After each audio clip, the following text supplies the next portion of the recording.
Hey guys, हाय, कैसे हैं आप लोग। उम्मीद करता हूँ आप सब सेफ होंगे, अच्छे होंगे। और गाइस, ये जो है class 10 chemistry chapter 1 chemical reactions and equations का ये लेक्चर नंबर 2 होने वाला है गाइस।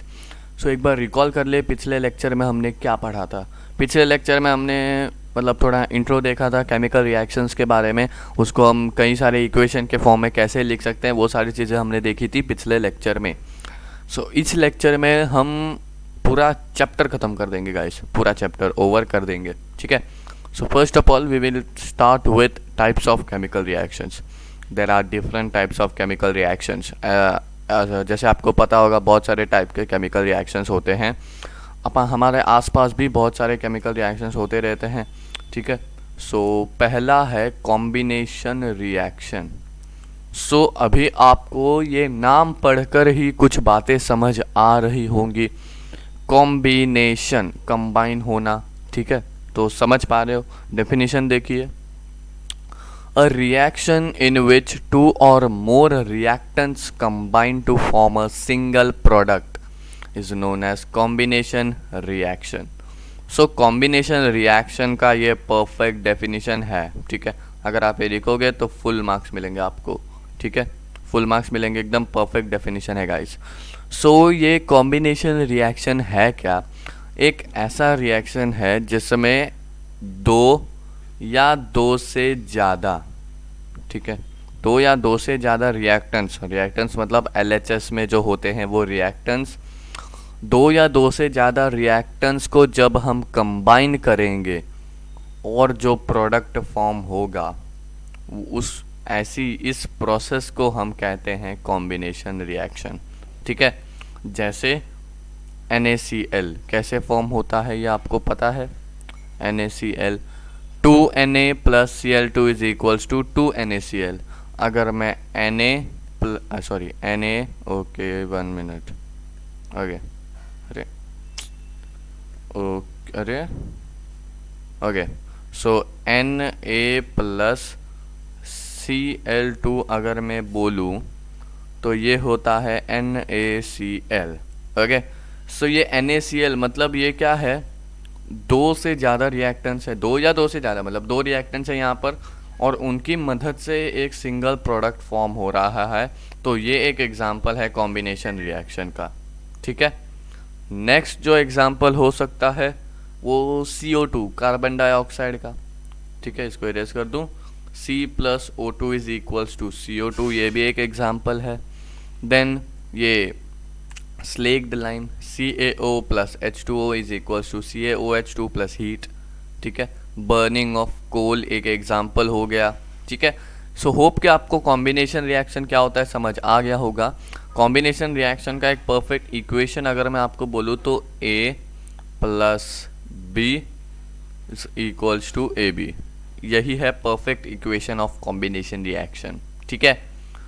नेक्स्ट इज, ये देखिए यहाँ पर एक्सोथर्मिक रिएक्शन क्या होते हैं वो बताया गया है कि reaction in which heat is released along with formation of product. ऐसे रिएक्शंस जिसमें हम हीट को रिलीज करते हैं और प्रोडक्ट्स का फॉर्मेशन होता है, उस प्रोसेस को हम कहते हैं, उस रिएक्शन जो टेक प्लेस होता है उसे हम कहते हैं एक्सोथर्मिक रिएक्शंस, ठीक है। Example burning of natural gas, जैसे CH4 जो कि एक गैस है प्लस 2O2 ऑक्सीजन जो कि एक गैस है, तो उससे CO2 फॉर्म होता है और 2H2O फॉर्म होता है। सो रेस्पिरेशन का जो प्रोसेस है वो भी एक एग्जांपल हो गया, ठीक है। सो होप कि आपका कॉम्बिनेशन रिएक्शन क्लियर हो गया होगा। Next is decomposition reaction. अब मैं डिकम्पोजिशन रिएक्शन की बात करता हूँ। So it is just opposite of combination reaction. Combination reaction का अपोजिट होता है डिकम्पोजिशन रिएक्शन। क्या है इसमें, क्या होता है, a single reactant breaks down to form simpler products, ठीक है। एक सिंगल रिएक्टेंट होता है, मतलब अभी देखिए कॉम्बिनेशन रिएक्शन का इक्वेशन था A plus B is equals to AB।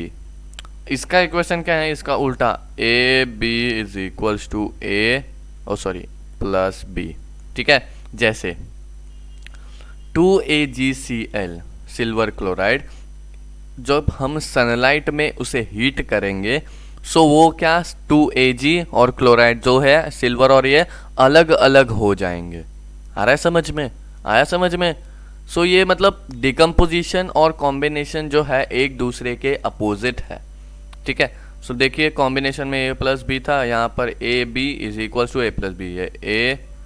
ये बी मतलब Ag जो है सिल्वर वो a, क्लोराइड b, और यहाँ पर ये a प्लस ये b।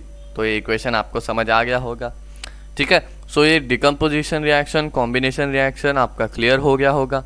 Next is decomposition reactions are of 3 types. तो यहाँ पर डिकम्पोजिशन रिएक्शंस के टोटल 3 टाइप्स होते हैं। पहला है थर्मल डिकम्पोजिशन। थर्मल डिकम्पोजिशन मतलब जब डिकम्पोजिशन रिएक्शन हीट से कैरी होता है तो हम उस प्रोसेस को और उस रिएक्शन टेकिंग प्लेस को थर्मल डिकम्पोजिशन कहते हैं। ठीक है, एग्जाम्पल लीड नाइट्रेट को जब हम हीट करेंगे तो क्या होगा, लीड नाइट्रेट को जब हम हीट करेंगे तो वो डिकम्पोज हो जाता है येलो लीड मोनोक्साइड में, नाइट्रोजन डाइऑक्साइड और ऑक्सीजन गैस में। तो इसका इक्वेशन देखिए 2Pb मतलब लीड एंड नाइट्रेट NO3 जब हम हीट करेंगे तो वो लीड मोनोऑक्साइड देगा PbO और नाइट्रोजन ऑक्साइड देगा NO2 और ऑक्सीजन गैस देगा O2। तो ये इक्वेशन को ध्यान में रखिए गाइस, बहुत इंपॉर्टेंट है। ठीक है, next is photochemical decomposition. So guys जैसे कि आपको पता है फोटो का मतलब होता है लाइट। यस और नो? आपने पढ़ा है, बहुत प्रीवियस क्लासेस से पढ़ते आ रहे हो। फोटो का मतलब होता है लाइट।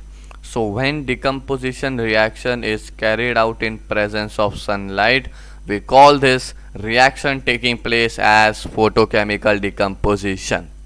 ठीक है, एग्जाम्पल 2AgBr। ठीक है, जब हम लाइट में उसे लाएंगे तो वो Ag और Br2 मतलब ये तो आपको डिकम्पोजिशन जैसा दिख रहा है। ठीक है, डिकम्पोजिशन रिएक्शन जैसा दिख रहा है ना गाइस इक्वेशन। सो ये फोटोकेमिकल डिकम्पोजिशन ही है। ठीक है, आया समझ में? सो मतलब जब सनलाइट की मदद से जब कोई रिएक्शन टेक प्लेस होता है तो हम उस प्रोसेस को फोटोकेमिकल डिकम्पोजिशन कहते हैं। ठीक है, नेक्स्ट इज इलेक्ट्रोलाइटिक। इलेक्ट्रोलाइटिक मतलब सिंपली इलेक्ट्रिक करंट। ठीक है, इलेक्ट्रोलाइटिक मतलब सिंपली इलेक्ट्रिक करंट से जब कुछ भी चीज़ होती है तो वो होता है इलेक्ट्रोलाइटिक डिकम्पोजिशन। जैसे when decomposition reaction is carried out with the help of electric current मतलब जब इलेक्ट्रिक करंट की मदद से डिकम्पोजिशन रिएक्शन होता है सो वो होता है इलेक्ट्रोलाइटिक डिकम्पोजिशन। जैसे अब पानी में करंट डालेंगे तो क्या होगा, वो जो H2O है वो 2 एटम्स या मॉलिक्यूल्स में बदल जाएगा, जैसे H2 और O2। ठीक है, सेपरेट हो जाएगा। ठीक है समझ में? सो होप आपके 3 types of decomposition reaction clear हो गए होंगे। Next concept is of displacement reaction. Displacement मतलब डिस्प्लेस करना। ठीक है, मतलब एक more reactive element displaces less reactive element is called displacement reaction. Simple definition है guys, when a more reactive element displaces less reactive element from its compound. So guys ये compound from its compound लिखना ना भूलिए, ये बहुत important है। ये नहीं लिखते तो आपके मार्क्स कम होने के चांसेस होते हैं। ठीक है, जैसे अब ये जो एग्जाम्पल ये जो डेफिनेशन मैंने आपको यहाँ पर दिया, ये जो डेफिनेशन मैंने आपको यहाँ पर दिया वो सिंगल डिस्प्लेसमेंट रिएक्शन का डेफिनेशन है। तो डिस्प्लेसमेंट रिएक्शन के भी 2 टाइप्स है, single displacement reaction and double displacement reaction. So ये है सिंगल डिस्प्लेसमेंट रिएक्शन, जैसे Zn plus CuSO4 zinc plus copper sulphate is equal to zinc sulphate plus copper. ठीक है, तो यहाँ पर क्या है, जिंक जो है ना, देखिए जिंक ने कॉपर सल्फेट के साथ रिएक्ट किया।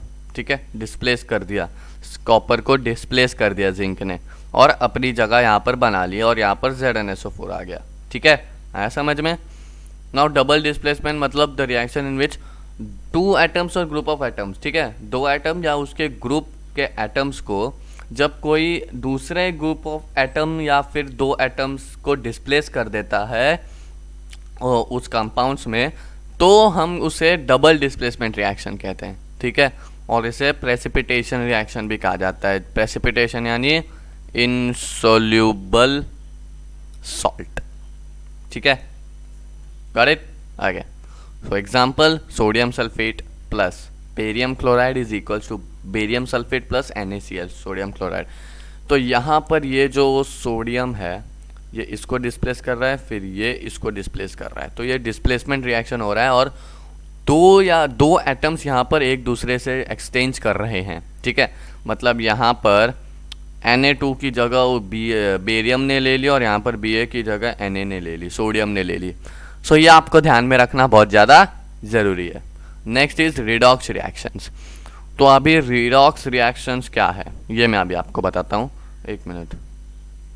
ओके, सो रिडॉक्स रिएक्शंस यानी जिस रिएक्शंस में ऑक्सीडेशन और रिडक्शन रिएक्शन दोनों टेक प्लेस होते हैं साइमल्टेनियसली, उस रिएक्शंस को हम रिडॉक्स रिएक्शन कहते हैं। तो मैं अभी आपको बताऊंगा कि ऑक्सीडेशन और रिडक्शन क्या है, बताऊंगा, ठीक है। रिडॉक्स रिएक्शंस में जो सब्सटेंस ऑक्सीडाइज होता है उसे हम कहते हैं रिड्यूसिंग एजेंट, मतलब अपोजिट है। जब जो सब्सटेंस ऑक्सीडाइज होता है उसे हम रिड्यूसिंग एजेंट कहते हैं और जो रिड्यूस होता है उसे हम ऑक्सीडाइजिंग एजेंट कहते हैं, ठीक है। अब मैं आपको बताता हूँ ऑक्सीडेशन एंड रिडक्शन रिएक्शन क्या है। तो आपका रिडॉक्स रिएक्शन क्लियर हो गया होगा, मतलब ऑक्सीडेशन और रिडक्शन जो है वो साइमल्टेनियसली टेक प्लेस करते हैं एक साथ, ठीक है। सो वो रिडॉक्स है। और जो सब्सटेंस ऑक्सीडाइज होता है उसे हम रिड्यूसिंग एजेंट कहते हैं, जो रिड्यूस होता है वो ऑक्सीडाइजिंग एजेंट होता है, ठीक है। Oxidation and reduction. So oxidation क्या है? Substance that is said to be oxidise जब ऑक्सीजन ऐड होता है या फिर हाइड्रोजन रिमूव हो जाता है रिएक्टेंट के साइड में। तो जैसे Cu+O2, यहाँ पर क्या है, यहाँ पर कॉपर ऑक्सीडाइज हुआ है क्योंकि यहाँ पर ऑक्सीजन ऐड कर दिया, ठीक है। Okay, got it. तो ये ऑक्सीडेशन है। रिडक्शन की बात करूँ तो a substance is said to be reduced if oxygen is removed और हाइड्रोजन इज एडेड। तो जब ऑक्सीजन को हटा देते हैं या फिर हाइड्रोजन को ऐड करते हैं तो उस प्रोसेस को हम क्या कहते हैं? रिडक्शन। ये भी रिएक्टेंट साइड में, जैसे H2+F2 is equals to HF। तो यहाँ पर F2 जो है वो रिड्यूस किया गया है क्योंकि वहाँ पर हाइड्रोजन ऐड किया गया है। यहाँ पर देखिए, देख पा रहे हो, यहाँ पर हाइड्रोजन ऐड किया है इसीलिए, ठीक है।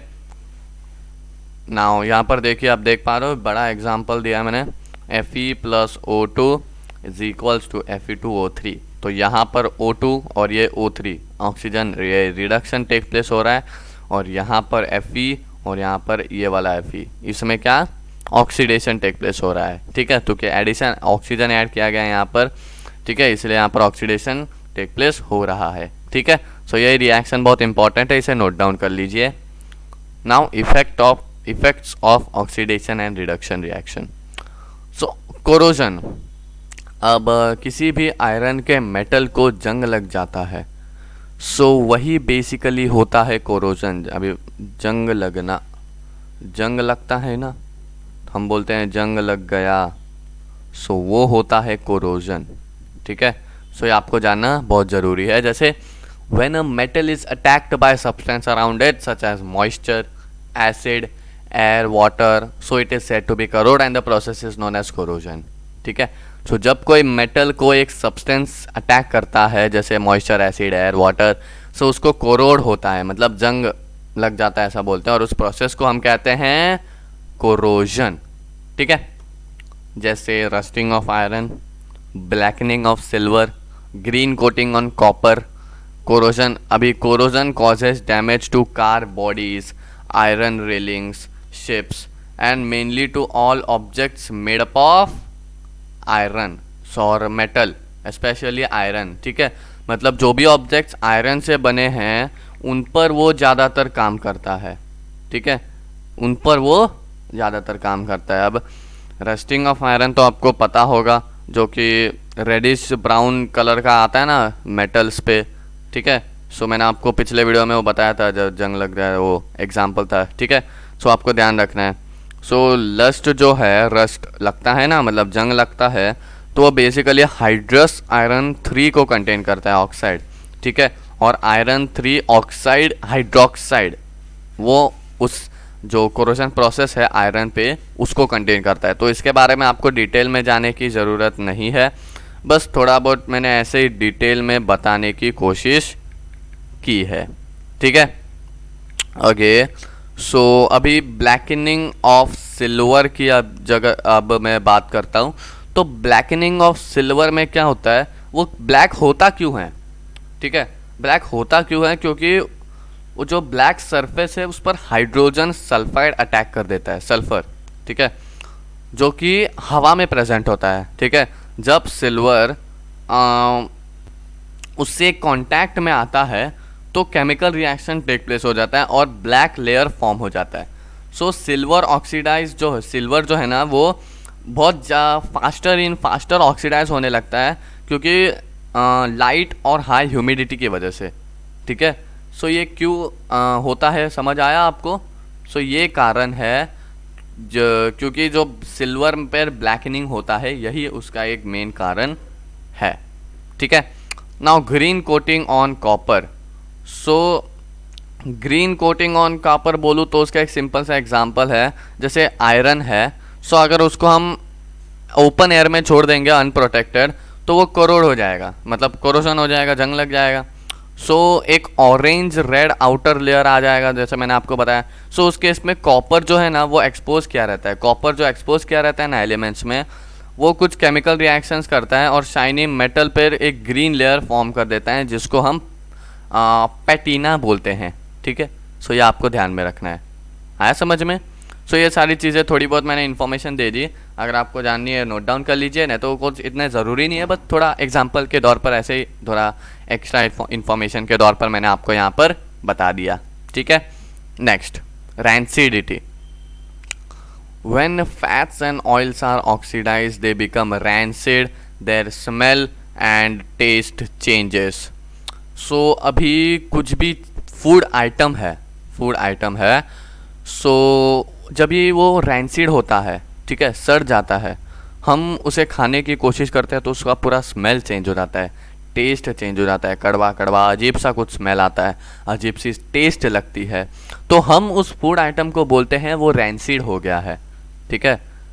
मेथड्स, अब हम इसे कैसे बचाएं, मतलब किसी भी फूड आइटम को सड़ने से कैसे बचाएं, उसके कुछ पॉइंट्स है जो मैं अभी आपको बताने वाला हूँ। Keeping food in air tight containers. Air tight containers में अगर आप खाने के आइटम्स को रखोगे तो ये प्रिवेंट हो सकता है, रैंसिडिटी प्रिवेंट हो सकती है। Refrigeration of food stuff, refrigeration of food stuff, अगर आप फूड आइटम्स को अगर आप फ्रिज में रखोगे तो ये काम हो सकता है, रैंसिडिटी प्रिवेंट हो सकती है, ठीक है। सो ये भी एक मेन कारण है जिसकी वजह से रैंसिडिटी होती है। तो ये सारे अगर आप मेजर्स फॉलो करोगे तो रैंसिडिटी नहीं होगी।